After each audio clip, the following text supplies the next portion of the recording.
आइए आज प्रारंभ करते हैं हिंदी गद्य साहित्य के विकास से संबंधित प्रश्नों की श्रृंखला।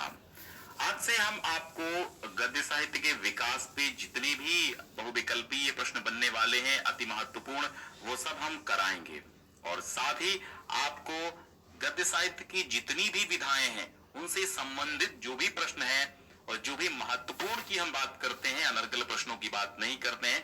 नॉर्मल से प्रश्न सभी को आते हैं और वो नॉर्मल से अब परीक्षाओं में कम आने लगे हैं। तो एक बार आप लोग शेयर कर दीजिएगा और कमेंट बॉक्स में हमें अपनी राय जरूर पेश कीजिएगा। पहला प्रश्न आपके स्क्रीन पर यह रहा, हिंदी शब्द का विकास किस शब्द से हुआ है, उस शब्द से आपको बताना है। देखिए आपको सारी की सारी पीडीएफ मिल जाएंगी, डिस्क्रिप्शन में हमने लिंक दे रखा है, वहां से आप जाकर के डाउनलोड कर पाएंगे। तो पीडीएफ जरूर रखिएगा, नोट्स जरूर बनाइएगा। हिंदी शब्द का विकास किस शब्द से हुआ है? सिंधु से हुआ है, सिंधी से हुआ है, हिंदी से हुआ या फिर हिंदवी से हुआ है? तो यहाँ पर जो सही जवाब है वो आपका क्या हो जाएगा कि हिंदी शब्द का विकास किस शब्द से हुआ है? वो आपका सिंधु से हुआ है।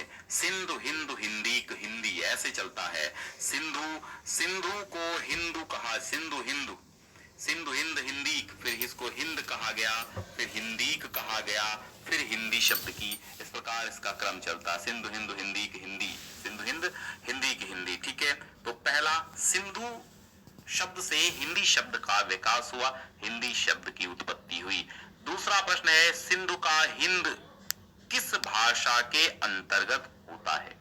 फारसी भाषा, अरबी भाषा, ग्रीक भाषा या जर्मन भाषा? यहां पर सही जवाब है फारसी भाषा। फारसी भाषा से ही सिंधु का जो हिंद है वो फारसी भाषा के ही लोगों ने फारसी भाषा से ही उत्पन्न हो गया। ठीक है, तो हिंद शब्द जो है वो फारसी भाषा का है। ठीक, और सिंधु से ही हम लोगों का नाम, हिंदी का नाम हिंदी पड़ा और यहाँ के लोगों का नाम हिंदू पड़ा, इसीलिए हिंदुस्तान का नाम भी और सिंधु से ही समझ लो आया। तो फारसी शब्द का सिंधु का हिंद फारसी शब्द है और हिंदू हिंद हिंदू हिंदी, हिंद सिंधु हिंद हिंदू हिंदी शब्द का प्रयोग सर्वप्रथम किसने किया? हिंद, हिंदू और हिंदी ये क्रमबद्ध शब्द हैं। इनमें से सबसे पहले बताइए कि हिंद, हिंदू और हिंदी ये सर्वप्रथम प्रयोग किसने किया था? आर्यों ने, ईसाइयों ने, यहूदियों ने, मुसलमानों ने, किसने किया था?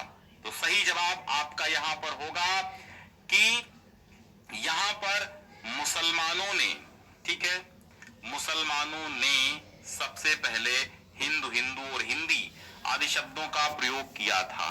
ठीक, तो यहां पर ऑप्शन डी सही है आपका, मुसलमानों ने।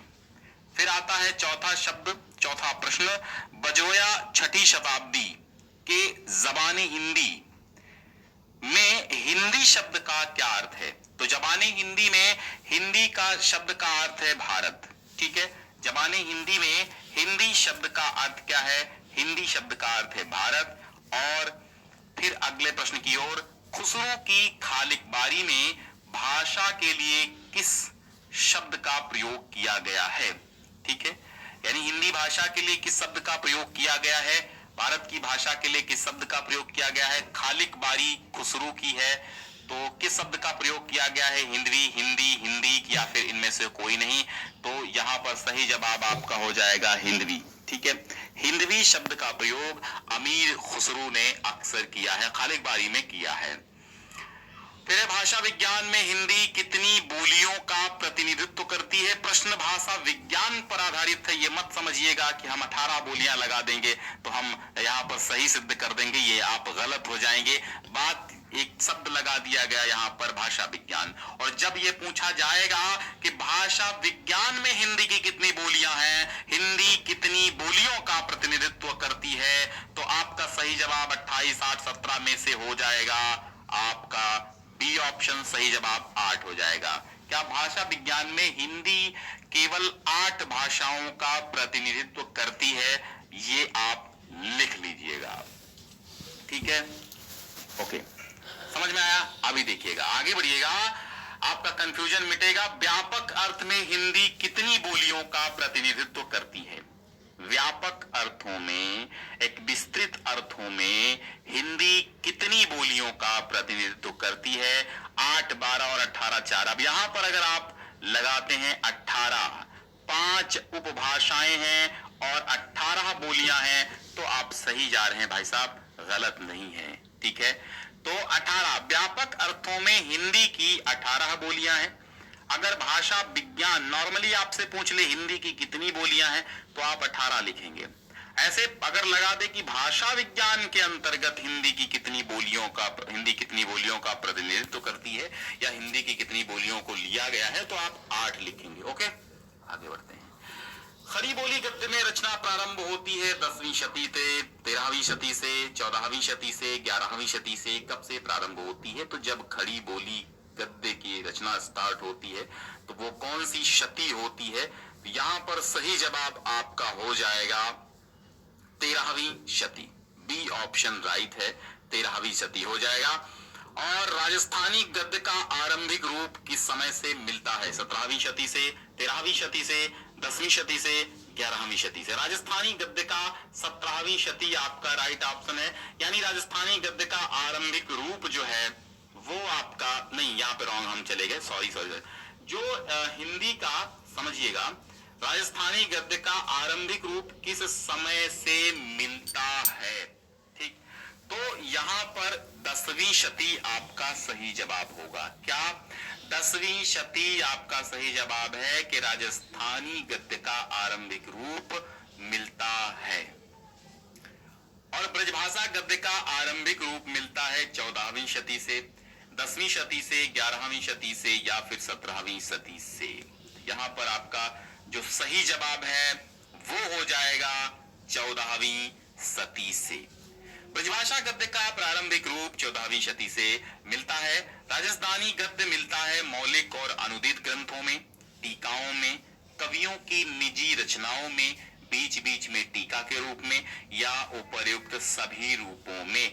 राजस्थानी गद्य की बात की जा रही है, यहाँ राजस्थानी गद्य की बात की जा रही है, तो उपर्युक्त सभी रूपों में राजस्थानी गद्य मिलता है।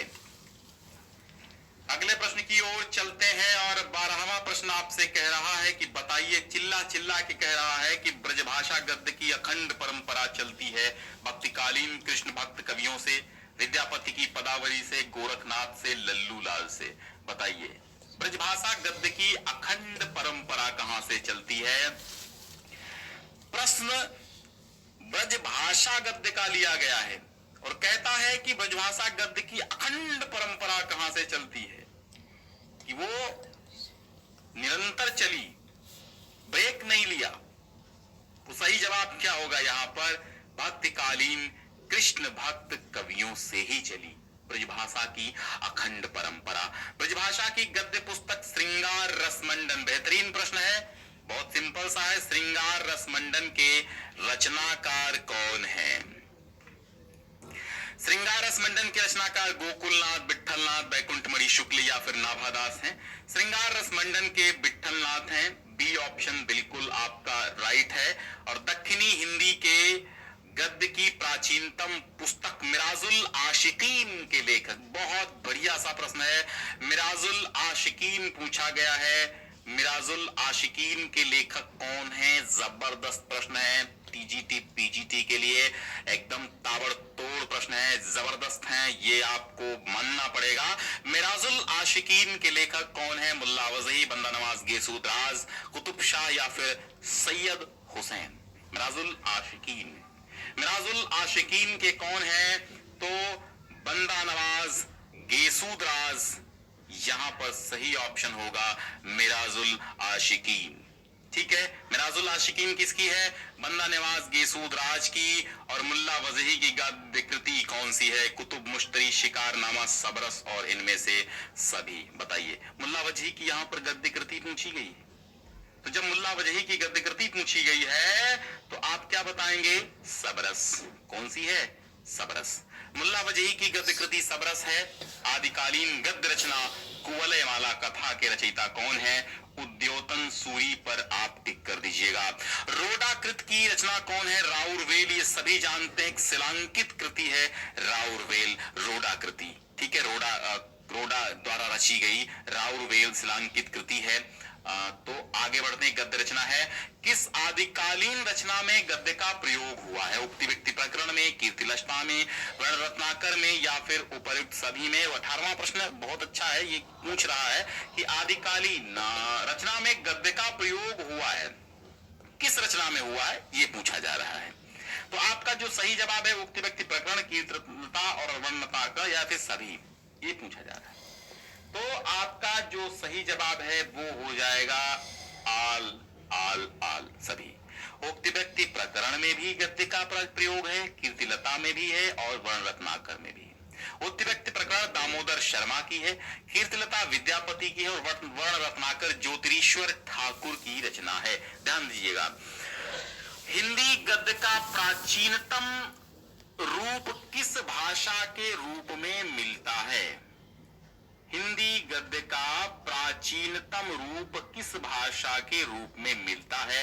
राजस्थानी गद्य, राजस्थानी भाषा, ब्रज भाषा, मैथिली भाषा, या फिर खड़ी बोली? प्राचीनतम रूप की बात की जा रही। जब हिंदी गद्य का प्राचीनतम रूप जो था वो किस भाषा में था, ये बात की जा रही है।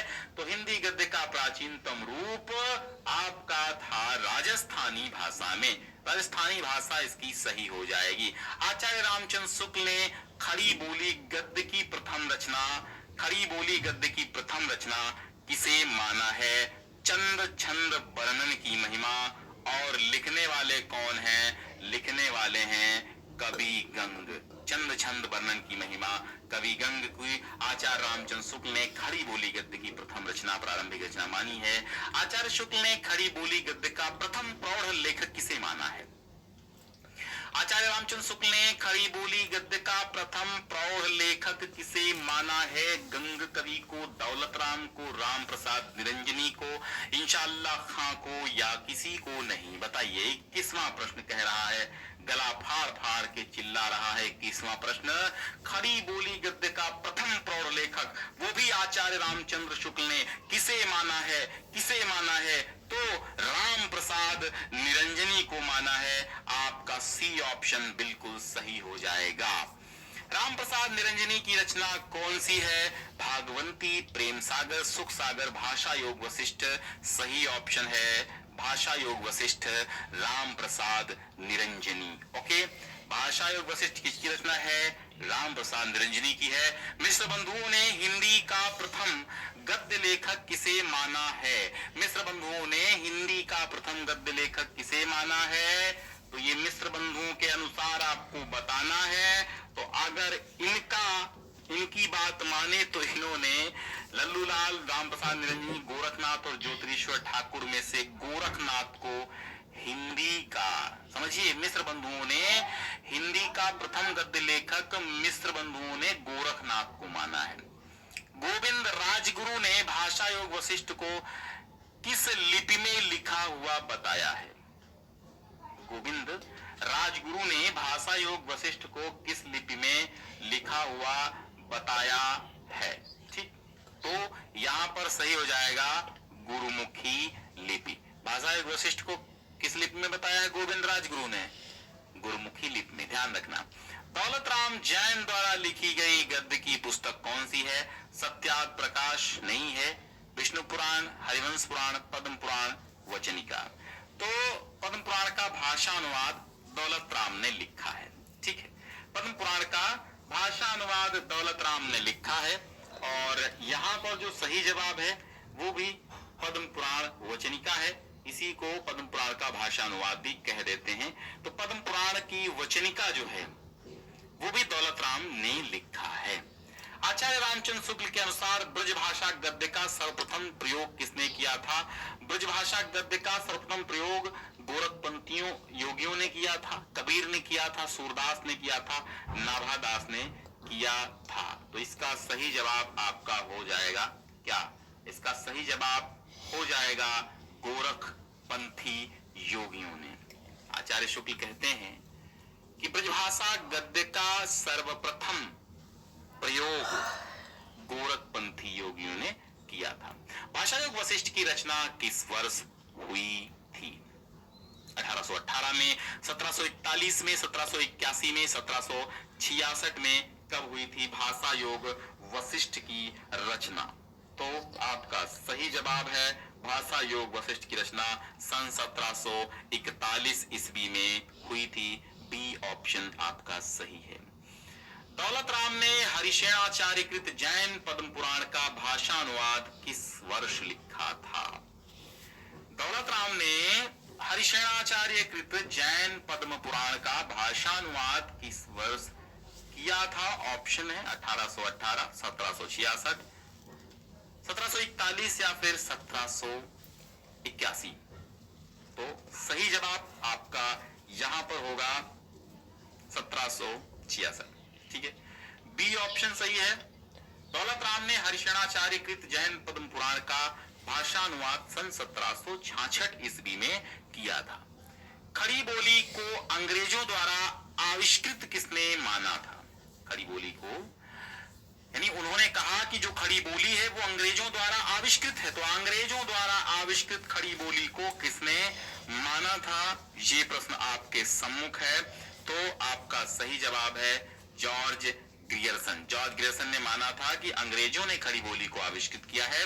आचार्य रामचंद्र शुक्ल ने गद्य के आरंभिक 4 उन्नायकों में जिनका उल्लेख किया है उनमें कौन है? उनमें उपर्युक्त सभी हैं, सदा सुखलाल, मुंशी इंशाअल्लाह खां, सदल मिश्र और लल्लू लाल, ये 4 हैं। तो यहाँ पर उपर्युक्त सभी हो जाएगा।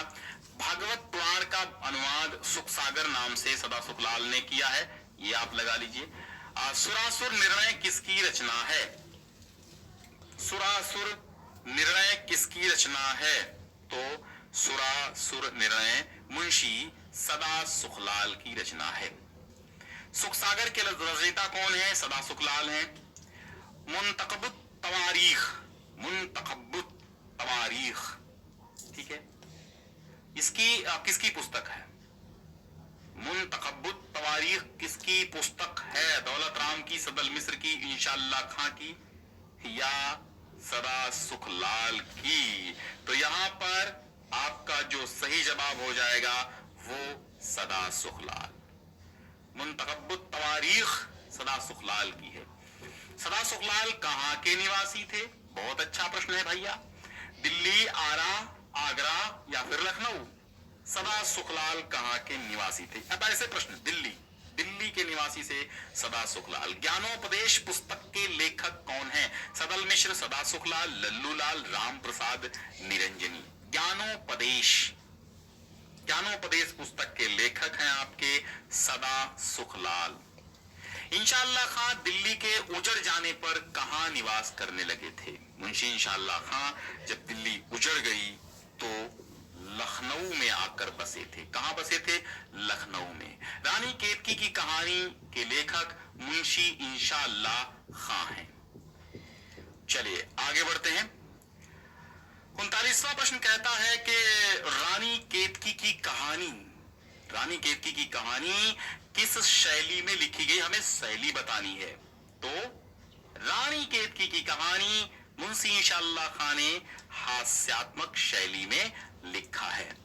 एक दिन बैठे बैठे ये बात अपने ध्यान में चढ़ी कि कोई कहानी ऐसी कहिए जिसमें हिंदी की छुट और किसी बोली का पुट न मिले।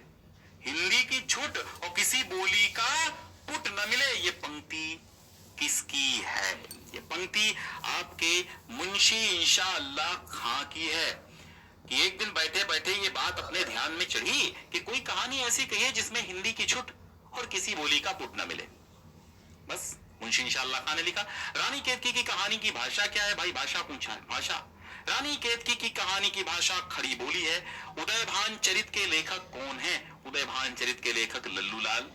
हाँ जी, नहीं, लल्लू लाल नहीं है। उदयभान चरित मुंशी इंशाअल्लाह खां की रचना है। उदयभान चरित, ठीक है, हाँ, उदयभान चरित मुंशी इंशाअल्लाह खां। और आचार्य रामचंद्र शुक्ल ने किस लेखक की भाषा के लिए चटकीली, मटकीली, मुहावरेदार और चलती है, ऐसे विशेषणों का प्रयोग किया है। आचार्य शुक्ल ने, बहुत अच्छा प्रश्न है, बहुत बार पूछा गया है कि आचार्य शुक्ल ने किस लेखक की भाषा के लिए चटकीली, मटकीली, मुहावरेदार और चलती है ऐसे विशेषण उन्होंने प्रयोग किए हैं। सदल मिश्र, सदा शुक्ला, लल्लूलाल या फिर इंशाअल्लाह खां। तो आपका सही जवाब हो जाएगा लल्लूलाल। लल्लूलाल की भाषा कैसी है? चटकीली है, मटकीली है, मुहावरेदार है, चलती है। किसने कहा? शुक्ल ने।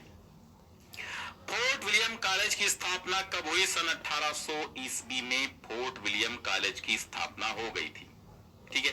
कलकत्ता में फोर्ट विलियम कॉलेज के संस्थापक कौन थे? गिलक्राइस्ट थे, मार्विन बेलेजली थे, सदल मिश्र थे या फिर डलहौजी थे। तो कलकत्ता की बात की जा रही है तो यहाँ पर मार्क्विस, यहाँ पे थोड़ा सा स्पेलिंग मिस्टेक है, मार्क्विंस। ठीक है, मार्क्विस, यहाँ पे ऐसे लिखेंगे आप, मार्क्विंस, मार्क्विस, मार्क्विस। ठीक है, हाँ, मार्क्विस बेलेजली। ठीक है, तो मार्क्विस बेलेजली क्या थे? कलकत्ता में फोर्ट विलियम कॉलेज के स्थापक थे।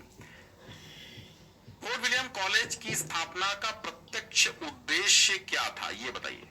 तो इसका सीधा सीधा उद्देश्य, पहला ही ऑप्शन आपका सही है, कंपनी के कर्मचारियों को शिक्षा देना जिससे शासन सुचारू रूप से चलाया जा सके। यही उद्देश्य था किसका? फोर्ट विलियम कॉलेज की स्थापना का, और कोई उद्देश्य नहीं था। सबसे पहला उद्देश्य यही था कि जितने भी कर्मचारी कंपनी में हैं उनको शिक्षा दिया जाए, ताकि वे सारे शासन को अच्छे से चलाएं।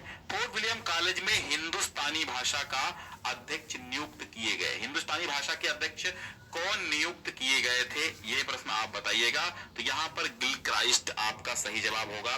फोर्ट विलियम कॉलेज में हिंदुस्तानी भाषा के अध्यक्ष थे गिलक्राइस्ट। गिलक्राइस्ट किस लिपि के पक्षपाती थे?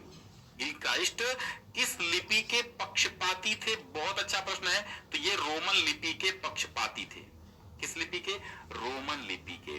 हिंदी के प्रचार प्रसार में ईसाइयों का योगदान किस रूप में है? स्कूल स्थापना के रूप में, प्रेस की स्थापना के रूप में है, हिंदी पुस्तकों के लेखन के रूप में है, या बाइबिल का हिंदी अनुवाद कराकर प्रचारित करने के रूप में? हिंदी प्रचार प्रसार में ईसाइयों का योगदान किस रूप में है, ये पूछा गया है। तो सीधा सा आंसर है, बाइबिल का हिंदी अनुवाद करा करके प्रचारित किया।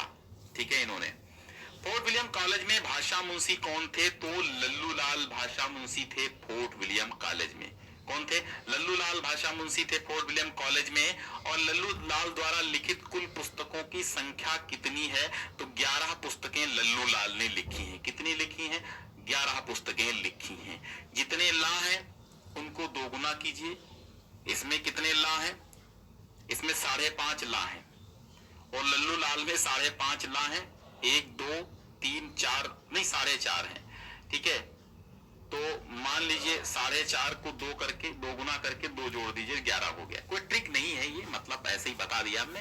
तो 11 लल्लूलाल की पुस्तकों की संख्या है। लल्लूलाल की सर्वप्रसिद्ध पुस्तक कौन सी है? प्रेम सागर। ठीक है, प्रेम सागर हम कक्षा 9 से पढ़ते आ रहे हैं। प्रेम सागर, प्रेम सागर, प्रेम सागर। तो लल्लूलाल की सर्वप्रसिद्ध पुस्तक है प्रेम सागर। आचार्य शुक्ल ने किस पुस्तक के गद्य को कथा वार्ता के काम का बताया है? अच्छा, ये भी था, आचार्य शुक्ल ने किस पुस्तक के गद्य को कथा वार्ता के काम का बताया है? बेहतरीन है, प्रेम सागर है लल्लूलाल की। आप इसको पढ़िएगा तो पता चल जाएगा, वाकई में कथा वार्ता के काम का बताया है। तो लगती है थोड़ी थोड़ी ऐसी। माधव विलास के रचनाकार कौन है? माधव विलास के भी लल्लूलाल ही रचनाकार हैं। कौन है? माधव विलास के लल्लूलाल हैं। और लल्लूलाल की ब्रजभाषा गद्य रचना कौन सी है?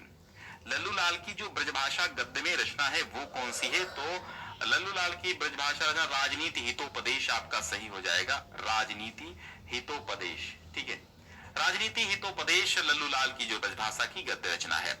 फोर्ट विलियम कॉलेज में भाषा मुंशी लल्लूलाल कहाँ के रहने वाले थे? फोर्ट विलियम कॉलेज में भाषा मुंशी थे। फोर्ट विलियम कॉलेज की स्थापना 1800 ईस्वी में हुई थी, और भाषा मुंशी कौन थे? लल्लूलाल थे। अब लल्लूलाल थे तो ये रहने वाले कहाँ के थे? तो लल्लूलाल भैया आगरा के रहने वाले थे। लगा लो, ठीक है, हाँ बिल्कुल, क्लिक कर लो, दिमाग में फीड कर लो। किस रचनाकार के गद्य को वृत्तगंधी गद्य, वृत्तगंधी गद्य कहा गया? समझो कितना सुटेबल शब्द है, इसको ध्यान रखना। किस रचनाकार के गद्य को, सैकड़ों प्रश्नों में ऐसे प्रश्न आपको देखने को मिलते हैं, यही प्रश्न तो आते हैं परीक्षाओं में, ऐसे ही तो आते हैं। किस रचनाकार के गद्य को वृत्त गंधी गद्य कहा जाता है? आप कमेंट बॉक्स में अपने इस नाचीज मित्र को एक सलाह के रूप में, एक एडवाइस के रूप में कुछ कमेंट कीजिए, और जो भी आपको जैसा भी लग रहा हमारा सेशन, ये क्लास, तो आप उसके बारे में भी थोड़ा सा आप कमेंट बॉक्स में जरूर लिखें, ताकि हम समझ सके कि आपका रुझान क्या है हमारे इस चैनल के प्रति, हमारे इन क्लासेस के प्रति और हमारे इन प्रश्नों के प्रति। तो ये जरूर आप काम थोड़ा सा कर दीजिएगा, 2-3 सेकंड का काम है। तो वृत्त गंधी गद्य, वृत्त गंधी गद्य, वृत्त गंधी गद्य कहा जाता है किस रचनाकार के गद्य को? बहुत मस्त प्रश्न है, और इसका लल्लू लाल ही जवाब हो जाएंगे। लल्लू लाल के गद्य को वृत्त गंधी गद्य कहा जाता है। लल्लू लाल द्वारा बिहारी सतसई की टीका खड़ी बोली के में किस नाम से लिखी गई थी? लाल चंद्रिका, क्या यह सही जवाब होगा? लल्लू लाल द्वारा बिहारी सतसई की टीका खड़ी बोली में लाल चंद्रिका के नाम से लिखी गई थी। सभा विलास के लेखक कौन है? 59 नंबर प्रश्न है। सभा विलास के लेखक भी आपके लल्लू लाल हैं। लल्लू लाल ने प्रेम सागर की रचना किस भाषा में की है?